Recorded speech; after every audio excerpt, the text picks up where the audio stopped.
বন্ধুরা, আজকে আপনাদের সামনে আমি নতুন একটি রেসিপি নিয়ে চলে এসেছি।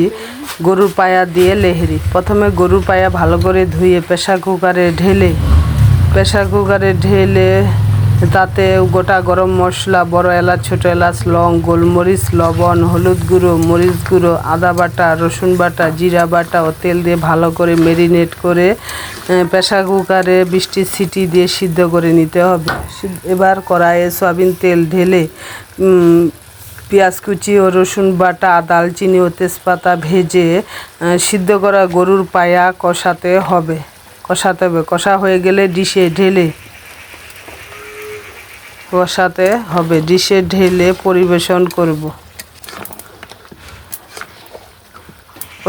করব। বন্ধুরা, আপনারা বাসায় ট্রাই করবেন। যদি ভালো লেগে থাকে আমার ফেসবুক ও ইউটিউব চ্যানেলকে লাইক, কমেন্ট ও সাবস্ক্রাইব করতে ভুলবেন না। এবং আপনারা ভালো থাকুন, সুস্থ থাকুন এবং আমার পাশে থাকবেন। খোদা হাফেজ।